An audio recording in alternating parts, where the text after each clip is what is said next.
Alhamdulillah, bismillahi wa salatu wa salam ala rasulillah, amma ba'd.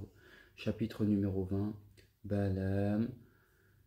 Histoire de Balaam, le savant renégat. Il a relaté à cette occasion l'histoire de Balaam ibn Ba'ura, celui qui est ainsi mentionné dans la parole du Très-Haut. Rapporte-leur l'histoire de celui à qui nous avons donné nos signes et qui s'en est complètement détaché. Shaitan le suivit alors, et il fut du nombre des tentateurs. Si nous avions voulu, nous l'aurions élevé par ceci, mais il a pensé demeurer en permanence sur terre et a suivi ses désirs. Son exemple est comme celui du chien. Si tu vas contre lui, il a la langue pendante, et si tu le laisses, il a la langue pendante. Voilà l'exemple de ceux qui ont nié nos signes. Raconte donc les récits, peut-être réfléchiront-ils, comme est mauvais l'exemple de ceux qui ont nié nos signes et ont été injustes envers eux-mêmes. Donc, l'auteur Ibn Kathir, rahimahullah, nous dit: nous avons cité son récit dans le tafsir. Il savait, selon Ibn Abbas et d'autres, le nom le plus sublime d'Allah. Donc lui, Balaam, avait la connaissance du nom le plus sublime d'Allah, subhanahu wa ta'ala. Son peuple lui avait demandé d'invoquer Allah contre Moussa et les siens, mais il s'y refusa. Quand ils insistèrent, il monta sur son ânesse et se dirigea vers le camp des Israélites. Une fois près de celui-ci, son ânesse se cabra, il la frappa pour la faire avancer, et après quelques pas, elle se cabra encore, il la frappa plus fort qu'avant, et celle-ci se releva, puis se dressa encore. Lorsqu'il la frappa de nouveau, elle lui dit: Balaam, où vas-tu? Ne vois-tu pas les anges devant moi qui me repoussent? Vas-tu vers le prophète d'Allah et les croyants pour invoquer Allah contre eux? Mais ce dernier restait résolu à la faire avancer et la frappa jusqu'à ce qu'il arriva au sommet du mont Hasban, d'où il put contempler l'armée de Moussa et des fils d'Israël. Il se mit alors à faire des imprécations contre eux, mais sa langue ne lui obéissait pas, si bien que ses invocations se dirigeaient contre son propre peuple. Celui-ci le blâma alors, mais il s'excusa en arguant que sa langue ne pouvait prononcer que cela. Celle-ci se mit à pendre, si bien qu'elle retomba sur sa poitrine. Il dit alors à son peuple: Maintenant, je viens de perdre ce bas monde et la vie dernière, il ne reste plus que le stratagème et la ruse. Et là, on peut peut-être faire un parallèle avec tout simplement l'histoire de Shaitan, où à partir du moment où ils ne peuvent plus rien faire et ils savent qu'ils sont condamnés d'une manière ou d'une autre, eh bien, ils se réfugient dans la tentation, hein, dans le fait de tenter les gens, dans le fait de ruser contre eux. Et, euh, et ce sont des vils caractères qui sont exposés ici dans ces différentes histoires. Wallah a'lam. Donc il prescrivit alors à son peuple de parer les femmes et de les envoyer vendre leurs produits aux Israélites en s'efforçant de les séduire pour les inciter à la fornication. Si un de leurs hommes fornique, vous aurez le dessus sur eux, leur dit-il. Ils firent comme il avait dit, et une de leurs femmes, nommée Casta, passa chez un des dignitaires israélites du nom de Zamra ibn Shalom. On dit qu'il était le chef des fils de Shemoun. Il la fit entrer dans sa tente et lorsqu'il se retira avec elle, Allah fit propager la peste parmi les Hébreux. Lorsqu'il en fut informé, un homme nommé Fanhas ibn al-Azar ibn Haroun prit sa lance en fer, entra dans la tente et les embrocha tous deux avec. Il les sortit ensuite devant les gens, la lance dans sa main, dressée jusqu'au menton. Alors qu'il s'appuyait sur sa hanche, il les leva ainsi vers le ciel et dit: Mon Dieu, c'est ainsi que nous agissons avec qui te désobéit. Après cela, la peste se dissipa. Le nombre de ceux qui moururent cette heure-là fut de 70 000. On a relaté qu'ils étaient au moins 20 000. Fanhas était l'aîné des enfants d'Al-Azar ibn Haroun, et les Israélites réservent à ses descendants, lors du sacrifice de la bête, le haut de la poitrine, le bas de l'épaule et la mâchoire.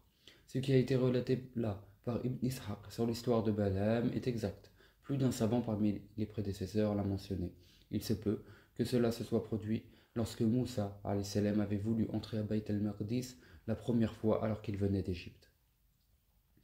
Il est possible de même que cet épisode ait eu lieu dans le désert de l'errance. Le mont Hasban y est en effet mentionné et celui-ci est éloigné de la terre sainte. Il est possible enfin que cette armée de Moussa soit celle qui était commandée par Yusha ibn Nun au sortir de l'errance. C'est ce qu'affirme As-Suddi, le siège de la ville. L'ensemble des savants déclarent qu'Haroun mourut dans le désert d'errance à peu près 2 ans avant son frère Moussa. Celui-ci y mourut aussi. Il demanda à Allah de le rapprocher de la terre sainte et il l'exauça.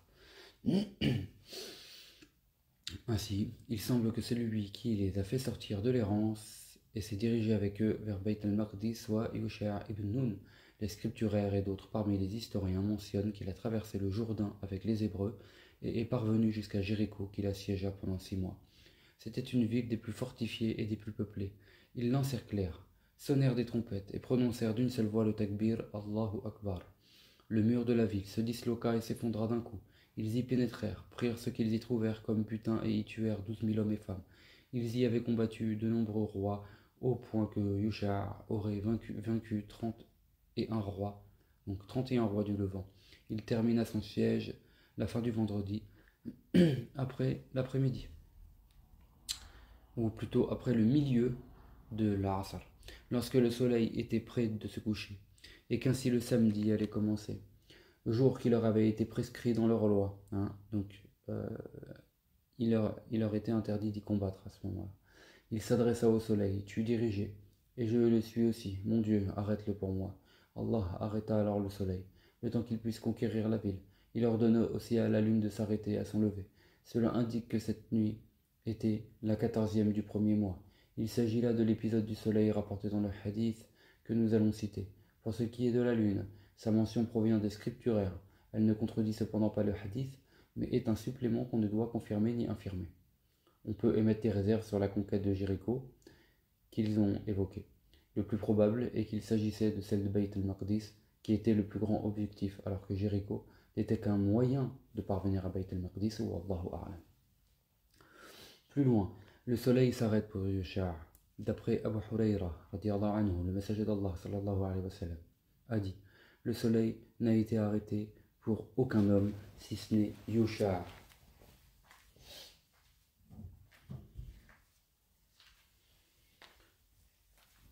Et le soleil donc n'a été arrêté pour aucun homme si ce n'est Yusha' les nuits où il se dirigeait vers Bayt al-Maqdis. Rapporté par l'imam Ahmed, ce hadith indique que Yusha' a été celui qui a conquis Jérusalem, non Moussa, et que cet épisode concernait la conquête de Jérusalem, non celle de Jéricho. Il montre aussi que cela faisait partie des qualités particulières à Yusha' alayhi salam. Ainsi, il montre la faiblesse du hadith selon lequel le soleil est revenu de sa course pour permettre à Ali ibn Abi Talib d'accomplir la prière de l'Asr. Il l'avait manqué car le prophète sallallahu alayhi wa sallam s'était endormi sur son genou. Il lui demanda d'invoquer Allah, de faire revenir le soleil pour qu'il puisse prier l'Asr à son heure, et celui-ci revint.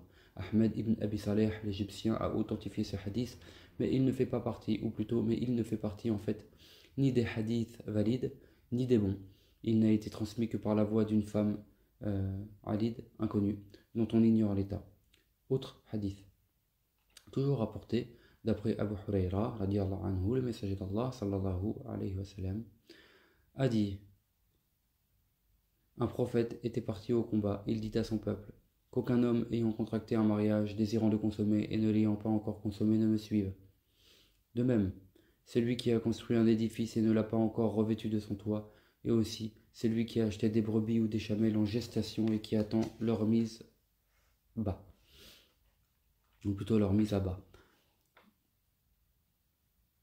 En d'autres termes, leur accouchement.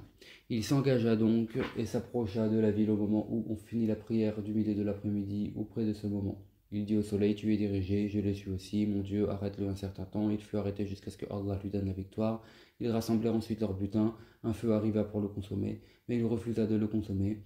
Il, donc le prophète, dit alors: il y a eu un escamotage du butin, qu'un homme de chaque tribu vienne me faire allégeance. Ils le firent, et la main d'un des hommes resta collée à la sienne. Il dit alors: le vol provient de chez vous, que ta tribu vienne toutes me faire allégeance. Tous vinrent, et c'est alors que les mains de 2 ou 3 hommes parmi eux restèrent collées à la sienne. C'est de vous que vient l'escamotage du butin. Ils montrèrent alors ce qui ressemblait à une tête de bœuf en or. On la mit avec le reste des biens sur une esplanade. Le feu arriva et les consomma. Le butin n'était licite pour aucune personne avant nous. Allah a vu en effet notre faiblesse et notre impuissance, et a donc rendu celui-ci bon pour nous. C'est rapporté par l'imam Ahmed d'après Abd al-Razaq. L'entrée dans la ville est la transgression des Hébreux. Il entra avec eux par la porte de la ville. On leur avait ordonné d'y entrer prosternés, c'est-à-dire inclinés, humbles, reconnaissant envers Allah puissant et sublime pour la victoire qu'il leur avait accordée, après la leur avoir promise. Ils devaient dire en entrant, Hitta, c'est-à-dire, Seigneur, débarrasse-nous de nos fautes. Le messager d'Allah, sallallahu alayhi wa sallam, entra à Mecca le jour de la victoire. Il y entra avec humilité sur sa chamelle, louant et remerciant Allah. Le bout de sa barbe touchait ainsi l'étrier de la chamelle, dont il baissait la tête par humilité devant Allah. Avec lui, il y avait pourtant une armée très nombreuse, notamment la troupe verte, dans laquelle le messager d'Allah sallallahu alayhi wa sallam se trouvait. Une fois entré dans la ville, il fit une prière de 8 inclinations, la prière de reconnaissance pour la victoire selon l'avis le plus attesté. On a dit aussi qu'il s'agissait de la prière de la matinée Duha. Pour ce qui est des fils d'Israël, ils ont enfreint par la parole et l'acte ce qui leur avait été prescrit. Ainsi, ils sont entrés par la porte en traînant leurs fesses et en disant un grain dans un cheveu, et dans une autre relation, du blé dans un cheveu. En définitive, ils changèrent ce qui leur avait été prescrit et s'en moquèrent. Le Très-Haut en a parlé dans la sourate Al-A'raf qui est mécoise et mentionne lorsqu'on leur dit habitez cette ville et mangez-en celle de celle-ci, ou mangez-en celle-ci là où vous voulez, dites Hitta et entrez par la porte prosternée, nous pardonnerons vos fautes et donnerons plus encore aux bienfaisants. Ceux qui étaient injustes parmi eux ont changé cela en une autre parole que celle qu'on leur avait dite, et nous avons envoyé contre eux un tourment du ciel parce qu'ils étaient injustes. Et aussi dans la sourate Al-Baqarah, qui est médinoise, il dit et rappelez-vous quand nous avons donné, ou plutôt quand nous avons dit entrez dans cette ville et mangez de celle-ci, où vous voulez, en abondance, entrez par la porte prosternée et dites Hitta, Seigneur, débarrasse-nous de nos fautes. Ainsi, nous vous pardonnerons vos fautes et donnerons plus encore aux bienfaisants. Ceux qui étaient injustes ont changé cela en une autre parole que celle qu'on leur avait dite, et nous avons envoyé contre eux un tourment du ciel parce qu'ils étaient transgresseurs. Donc, entrez par la porte prosternée, inclinée par la petite porte d'après Ibn Abbas. Il s'agit de la porte de Hitta parmi les portes d'Aelia, Beit el-Maqdis d'après Mujahid et d'après As-Suddi. Ils sont entrés en se couvrant la tête, contrairement à ce qui leur avait été ordonné selon Ibn Mas'ud. Cela ne s'oppose pas au propos de Ibn Abbas, selon lequel ils entrèrent en se traînant par les fesses. C'est ce qui est mentionné dans le hadith que nous citerons aussi après. Ils entrèrent en se traînant, la tête recouverte. Et d'après Abu Hurayra, radiallahu anhu, le prophète, sallallahu alayhi wa sallam, a dit on a dit aux fils d'Israël, entrez par la porte prosternée et dites Hitta, ainsi nous vous pardonnerons vos fautes. Mais ils ont contrevenu et sont entrés en se traînant sur les fesses et ont dit un grain, donc habba, dans un cheveu. Ça s'est rapporté par Al-Bukhari. Et pour terminer, le Très-Haut a mentionné qu'il les avait châtiés pour leur transgression en faisant descendre le tourment sur eux, à savoir la peste, comme cela a été attesté dans les deux Sahih. Lorsque leur domination fut assurée à Beit el-Maqdis, les fils d'Israël s'y établirent avec le prophète d'Allah, Yusha, qui jugeait selon le livre d'Allah, la Torah. Cela dura jusqu'à la mort de Yusha à l'âge de 127 ans. Il est vécu ainsi après Moussa, 27 ans. Wallahu a'lam. Subhanakallahumma wa bihamdik, ashhadu an la ilaha illa ant, astaghfiruka wa atubu ilayk.